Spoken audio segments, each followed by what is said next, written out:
Everyone thinks he is a weak, pathetic loser because he can only appraise items, but he gets trained by the strongest sage in the world.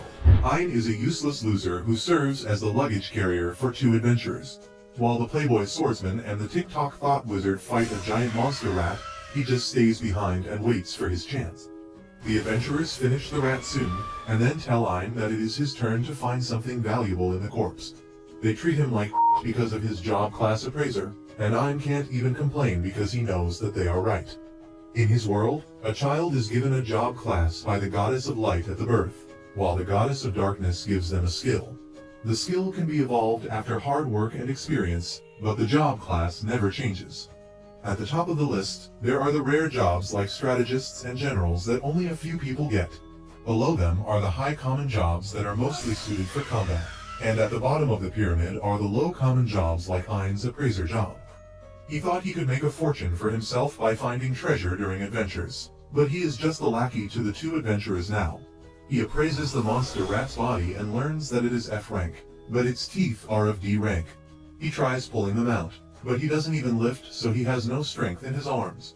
He asks the swordsman Zord to help him with this, but the lashes out at him, telling him to do his job himself.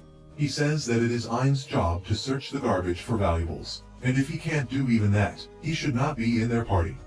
He throws a stone at Ein's head, which makes him furious, but when the swordsman kicks him for staring at him, Ein acts like a cuck and apologizes. He has no choice but to tear apart the rat's corpse with his bare hands, while the two adventurers talk about him and his job class. They say that the only reason they allowed him to join their party is so that they didn't need to carry whole monster corpses to the guild to get them appraised, and he should be grateful to them for it. Ein knows that he has to keep working as an adventurer to get rich, so he swallows his frustration just like his uncle's yogurt. He keeps following Zord and the wizard girl Jeline, who suddenly find the corpse of a strong monster called the Hellhound.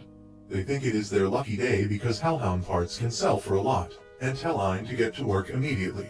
He tells them that this setup seems suspicious because Hellhounds are not even found on this floor, but they tell him to stop thinking about things above his pay scale.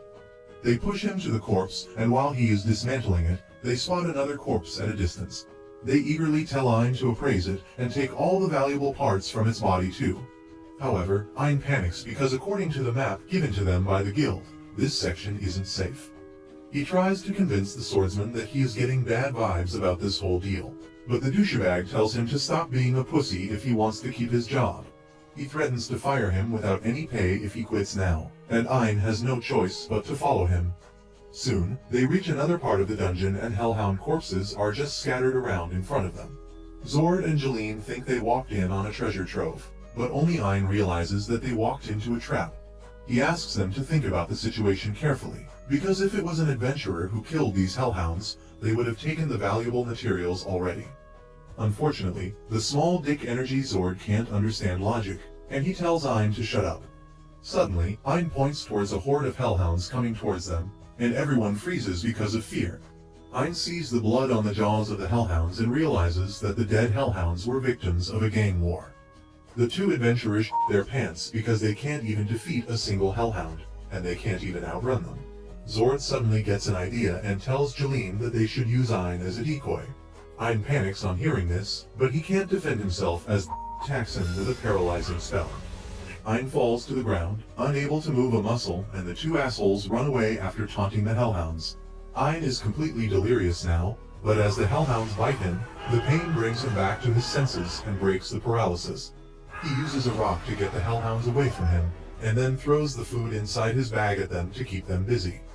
He limps across the dungeon to escape, but to his horror, Zord and Jeline have blocked the exit. Luckily, there is another way nearby, but it leads him to a dead end as well. Just then, Ein hears the sound of the Hellhounds coming towards him, and he realizes that he is going to die either way. He curses his useless job that made him suffer all his life, and thinks that if he didn't have the dream to be an adventurer, he would have lived a long, ordinary life. He realizes it is too late to regret things, and then decides to skydive from the cliff without a parachute because that would be less painful than being killed by the Hellhounds. He dives off the cliff, thinking how he lived and died as a loser, and after falling for a long, long time, he finally hits the ground. He is fatally injured but not quite dead yet, and then suddenly, a pretty girl in a white dress appears before him. She glitches and keeps vanishing, then appearing as she walks towards him, and then kisses his forehead. Ein barely sees a glimpse of her before falling unconscious, and when he opens his eyes again, the girl is not there. However, all his injuries have been miraculously healed, and he finds that he is in a small pool at the base of a giant tree. Ein tries to analyze the water to see if he can drink it, and he is dumbfounded when he finds that this water is an S-rank item called Yggdrasil drops that can instantly cure any injury or disease. He then appraises the giant tree and finds that it is Yggdrasil, or the world tree, that produces an infinite amount of mana. Ein is astonished to learn that, because the only world tree known to them withered and vanished a long time ago. The world tree was the only source of mana for all people, but even after it vanished, they could still use mana. This made the scholars believe that there were other world trees, and they tried hard to find them, but never found any success. Ein still can't believe that the world tree was hidden in such a deep part of the dungeon. He realizes that the tree saved his life, and he gently caresses it while thanking it. He hears a soft moan, but there is no one around, so he thinks it was just his mind playing tricks on him. He then decides to take his chances and explore the dungeon so that he can find a way to reach the surface. He turns to the tree and thanks it one more time before going, and the girl from before tries replying to him, but words don't come out of her mouth. Ein heads into the dungeon, thinking that this place must be really difficult to cross because even the guild has not reached so deep. He still keeps moving ahead because he has no other choice. He doesn't encounter any monster for a while and lets his guard down, and then suddenly, a swift attack cuts his ear off, turning him into Van Gogh. Ein panics, but before he can do anything, another swift strike cuts his fingers. He then finds an S-rank monster in front of him, who doesn't have much attack power, but his speed is extraordinary. The monster doesn't even give Ein the chance to run away as it launches rapid slashes on him. Ein tries to crawl to the tree again, and the monster almost stabs him, but then he stops. Ein looks back to see what is happening, and sees that the big daddy of all monsters is here to tear the monsters apart. The ferocious black bear kills the eyeball monster and then slashes Ein's face, partially blinding him. Ein screams in pain, and then the bear grabs him, squeezing him to break his bones. Ein is sure this is the end for him, but then suddenly, someone attacks the bear and kills it one strike. Ein can only see the small silhouette of the person who helped him, and hears them talk about how he came to help him only because someone special asked him to. Ein loses consciousness with that, and when he wakes up, he is at the base of the world tree again, completely healed, and with his injured eye replaced. Suddenly, he sees the girl in white in front of him, smiling at him while holding a cup of tea, and Ein is instantly smitten by her ethereal beauty. Ein can't stop staring at the girl, but then a loli appears next to him and tells him to stop getting any funny ideas about her daughter.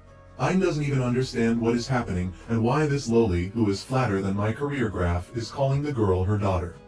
The loli tells him to stop being rude to her daughter and drink the tea she specially brewed for him. She practically pours the tea down Ein's throat, and he finds that it is really delicious. He then learns that the loli is Ursula, the guardian of the world tree, and the pretty girl Yuri is not her real daughter. Ursula claims that she didn't even want to bother saving a loli life form like a human, but since Yuri pleaded with her, she came to the dungeon and saved Ein from the bear.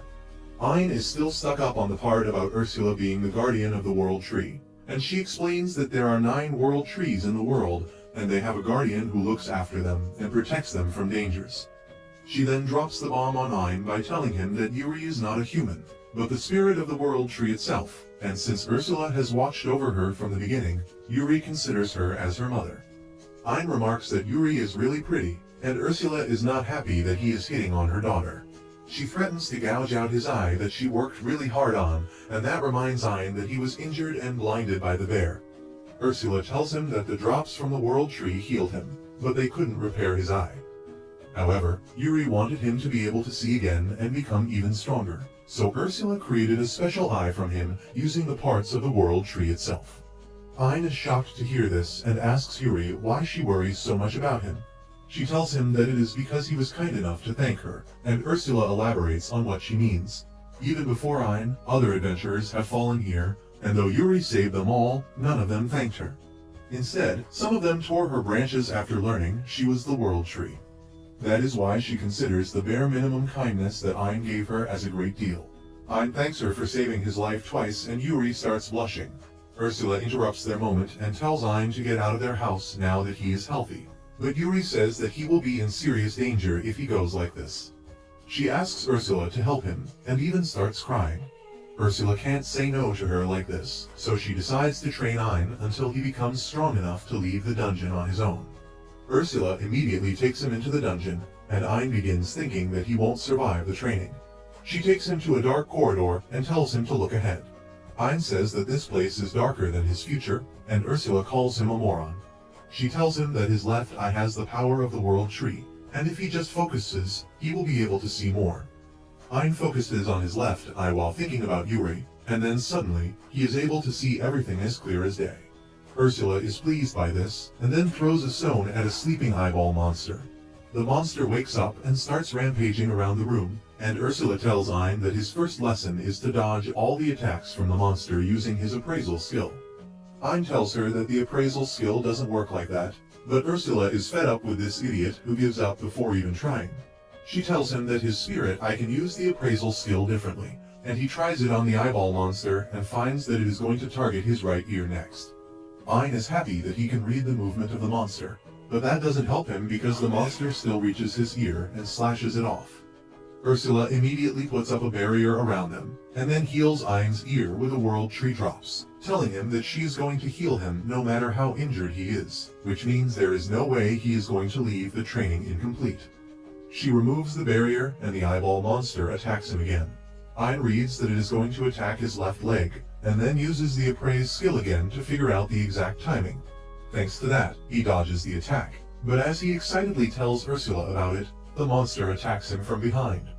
She tells him to stop getting carried away just because he succeeded once, and he realizes she is right.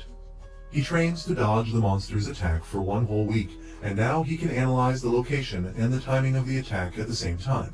He is able to dodge all the attacks, but every time he gets cocky about this, the eyeball monster catches him off guard and attacks him. Ursula heals him as always, and then says that he has passed the first training, and now it is time for part 2. She tells him that he needs to defeat the eyeball bat now, and Ein says that his job class is not suitable for combat.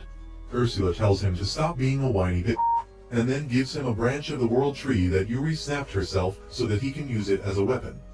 She tells Ein to use it well and defeat the enemy with it.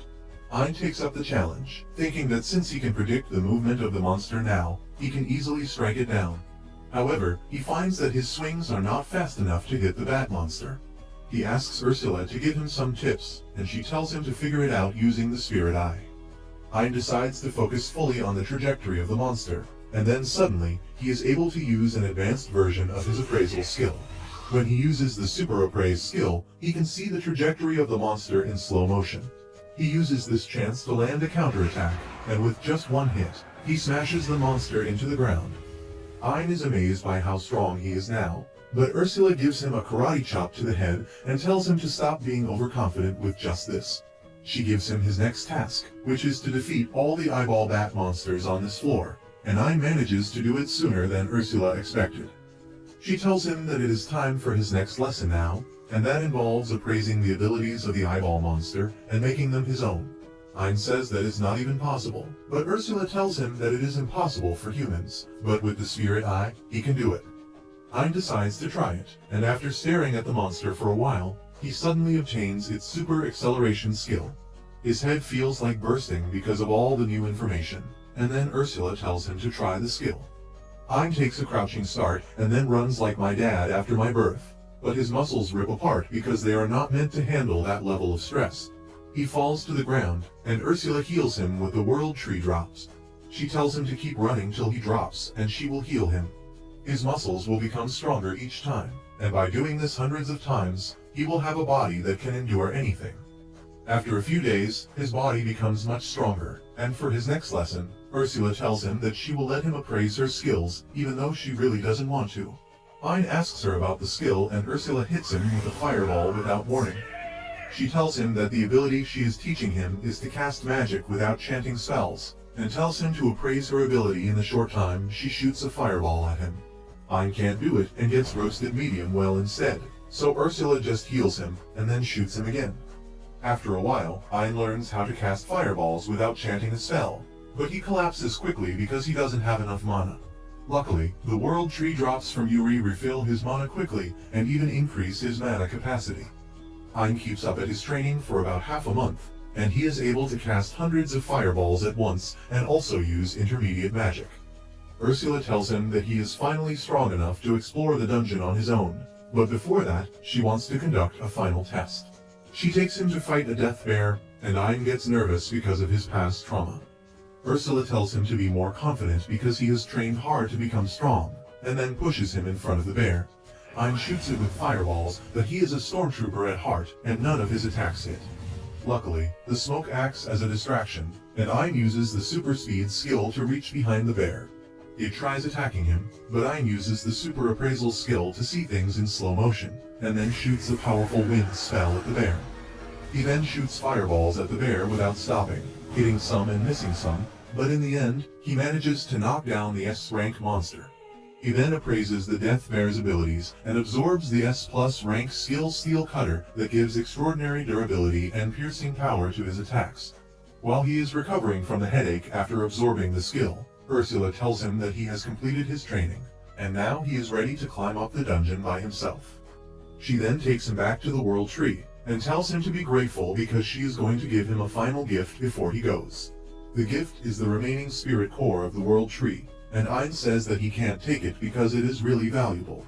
Ursula tells him that they are just loaning the power to him, because once he dies, the core will automatically return to the World Tree. She uses her magic power to fuse the spirit core with Ein's prosthetic eye, but he doesn't feel any difference. The old lowly tells him that it will take a moron like him a lot of time to understand the true power of the enhanced prosthetic eye. Ein then turns towards Yuri to thank her, but she is nowhere to be seen. He asks where is she, and Yuri replies to him from within his prosthetic eye before manifesting in her human form. Ein doesn't understand what is going on, so Ursula explains that since his eye has the spirit core of the World Tree, it is basically a replacement for the World Tree. That means Yuri can live inside it, and this way, she is going to be with him no matter where he goes. Yuri excitedly tells Ein that she will heal him from all injuries and diseases using her World Tree drops, and though he is grateful for that, he asks Ursula if it is fine for him to take the spirit of the World Tree with him.